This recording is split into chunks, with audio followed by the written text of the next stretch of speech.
मेरा नाम करंटर है क्योंकि मुझे बचपन से आज तक करंट लग रहा है। गाय पे पापा का थप्पड़ का करंट, हाथ पर टीचर का डंडा का करंट। क्या है कि मैं बचपन से करंट खाता हुआ आ रहा हूँ, इसलिए मेरा नाम करंट है। मुझे करंट का झटका एक ही कारण से लगता था, कारण उसका एक ही था और वो था कि मुझे जादू देखने की बीमारी थी। हमारे गांव में जादू शो होता था, जब बड़े हॉल में लोग आते थे जादू देखने, लेकिन मैं डेली 6 घंटे जादू देखने जाता था। मेरे परिवार वाले नहीं चाहते थे कि मेरा बेटा पैसा उड़ाए। इस बात से मेरे घर वाले परेशान थे। वो नहीं चाहते थे कि मेरा बेटा खुश हो। मैं बहुत खुश था इसको। वो चाहते थे मेरा बेटा परेशान हो। इसलिए मेरे पापा डॉक्टर बन के मेरा बीमारी का इलाज करना चाहते थे। वो इलाज कभी कर ही नहीं पाया आज तक। एक दिन मैं आराम से घर में गया और मम्मी से बोला, मम्मी मुझे पैसे की जरूरत है, जल्दी से दे दो, बहुत जरूरी है। मम्मी मुझे अंदर बुलाई और बोली, बेटा आ जा। उन्होंने बक्से में से जमीन के पेपर निकाले, कागजात निकाले और बोले, ये ले। घर में तो पैसे है नहीं और ये जा बेच के अपना काम चला ले, जो करना था। मैंने कहा, वाह मम्मी आप तो कितनी अच्छी हो, मेरे लिए इतना सोचती हो, अब तो मजा आ जाएगा। आपसे अच्छा इस दुनिया में कोई नहीं है। थैंक यू मम्मी, जमीन का पेपर दे दे हैं, अब मैं मजा करूंगा। तब भी अचानक से मेरे पापा भी आ जाते हैं। जरा पानी लाना। मेरी मम्मी जाती पानी लाने, पापा बोलते, जब तक है बेटा ये क्या है, हाथ में ड्राइंग वॉइंग बना रहा है क्या लेके घूम रहे हुए हैं। मैं ऐसे कुछ बोला नहीं। मम्मी पानी लेके आती है, पीते एक घुटनी में पीते ही नहीं तब तक मम्मी बोलने लग जाती है, हाँ पानी पी लीजिए, क्योंकि कल तो पानी हो सकता है, कल पानी भी नसीब ना हो पीने के लिए। मेरे पापा गुस्सा, जानते हैं उनका एक अलग लेवल का होता है, तुम बता नहीं सकता मैं आपको। वो गुस्से में कहते हैं, एक घुट में पानी पिया नहीं और ये क्या अनाप शनाप बक रही है तुम, मतलब कुछ साफ बात कर लिया करो, सुबह शाम असू बोलती रहती है। मैं पापा को बोला कि कुछ बोलना खुल जाए, इससे बढ़िया मैंने मनी मन छुट्टी से यहाँ से निकल जाते हैं। तो अच्छा पापा मैं आता हूँ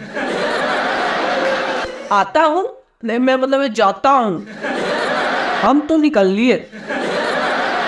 तो मम्मी से पूछे, हाँ तुम ये सब क्या बातें कर रही हो। तो अब कहना क्या है, तुम्हारा बेटा जो कर रहा है, कल से भीख मांगते फिरोगे रोड पे, तुम देख लेना। तुम अगर तुम्हारे इस बेटे की बीमारी खत्म नहीं हुई ये जादू देखने की, तो भीख मांगने के लिए कटोरा भी नहीं बचेगा रोड पे। तो मुझे बता साफ की बात क्या है, और तुम मुझे भिखारी बनने की बात कर रही है। मैं लाखों में खेलता हूँ, लाखों में। हाँ लाखों में तुम्हारे बाप परदादा खेलते होंगे, लेकिन अब तुम्हारी सातों पुश्ते लाखों में नहीं, भिखारी की खेल में खेलेगी। तो मेरी मम्मी बोलती, तुम्हारा बेटा ले गया जमीन का पेपर, जमीन बेचने, जादू देखने के लिए पैसे नहीं थे घर में, डेली सुबह शाम आके पैसे मांगने लग जाता है, तो मैं कहाँ से उसको दूं पैसे, खत्म हो गए पैसे। मैंने जो था भंडारा ही पकड़ा दिया। उनको मन किया कि मम्मी को एक झापट दे। हे भगवान, मेरे घर में बीवी हो या बच्चा, सारे उल्लू के पट्टे बैठे हुए हो। अब मैं इनका क्या सोचूं। पापा गुस्से में निकले और मैं तो अपना निकल गया कब से, और पैंटे निकाल के गुस्से में बाइक पे बैठ के निकाल लिए। खोल ढूंढने लगे मुझे अलग अलग जगह। एक धोबी कपड़ा ऐसे खींच रहा था, ऐसे धोबी से पूछा, धोबी मैं बेटा इधर आते जाते हुए दिखाते रहो, आज उसकी खैर नहीं है, पहले तो मैं बता रहे होते को। धोबी सोचा कि मेरे को तो मारना नहीं आ रहा है, बेल्ट उठा के बोला कि अरे भाई साहब हमें माफ कर दो, आपका बेटा थोड़ी देर पहले इधर से निकला था, हमें तो बेल्ट नहीं मारोगे ना। हाँ जवान लगा, मैं तुमने साफ बता, इधर ही गया था। हाँ अभी आ रहा हूँ। मैं अपना पेपर लेके मतलब जमीन का पेपर लेके और रोड पे आते जाते लोगों से पूछा, भाई साहब जमीन खरीदोगे, थोड़ा सस्ता लगा देंगे, बोलो चाहिए तो। एक आता हुआ आदमी बोलता है, अरे घांचू, ये रोड का जमीन तेरे बाप का नहीं है, ये सरकार का है, और ये फ्री में मैं आऊंगा जाऊंगा यहाँ से, क्या करेगा तू? मैंने बोला, अरे भैया जी मैं अपने बाप की जमीन बेचने के लिए कह रहा हूँ। बोला ना, ये तेरे बाप की जमीन नहीं है तो बेचने का तो बात ही दूर है। सही बात, ये लो कागज, ये रहा है मेरा जमीन और मुझे पैसे लौटा दो, 10 लाख रुपए का जमीन। वो आदमी झटके में बोला, आओ ना देखा ताओ, बेच रहा हूँ पाओ, निकल यहाँ से। पाओ कहाँ से जमीन बेचने आ जाती है? मैं निराश होके बोला, यार चलो ये तो ले ही नहीं रहे, जमीन कहाँ बिकेगी। मैं ऐसे भटकते भटकते पार्क में पेपर लेके बैठ गया, सोच ही रहा था जमीन कहाँ बैठेगी, तभी अचानक से मैं ध्यान से जमीन के पेपर पे पड़ गई और उस पे एक नोट छपा हुआ था। मतलब जमीन का जो पेपर होता है ना, उस पे नोट छपा होता है, 2000 का, 100 का, वैसे नोट। तो उस पे नोट छपा हुआ था और मैं देखते ही खिल गया, अरे वाह, अब जमीन बेचना क्या है, अब इसी को काट लेते हैं और काट के जादू देखने चले जाएंगे। और बल्ले पता है मैं इतना डांस करने लगा, पता नहीं बिना डीजे का डांस, और सीधा जादुई शो में चला गया, हॉल में चला गया। अब पापा इधर उधर ढूंढ रहे हैं, पापा अपना बेल्ट निकाल के ऐसे मारने फिर रहे, एक पुलिस वाला उधर से आ रहा है, ये बेल्ट कहीं भी मिल जाए, कहीं भी मिल जाए, पाइप लो बेल्ट। पुलिस वाले बोला, भाई रोकना, ये किसका मर्डर करके आ रहा है? मेरे पापा बोला, भैया भैया ये मैं बेल्ट, साहब वो मेरा बेटा मैं घर से कुछ कागजात लेके गया, मैं उसको ढूंढ रहा हूँ, आपने कहीं आते जाते देखा? हम तेरे बेटे को आते जाते देख रहे हैं।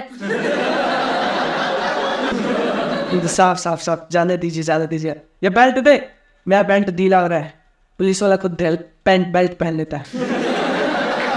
पापा मुझे चौक, सबसे पहले शाम हो गई और मैं हॉल में चला गया नकली नोट लेके, और वो नकली नोट चल भी गया, कमाल की बात है। और मेरे पापा भी इधर उधर ढूंढ के थक हार के सोचे कि अब वो जरूर जादू शो में गया होगा, हराम खोर मेरा जमीन बेच दियो। बड़े वाला डंडा उठा के हॉल में घुसने के लिए रेडी हो गया आते, आज मैं इसको छोड़ने वाला नहीं।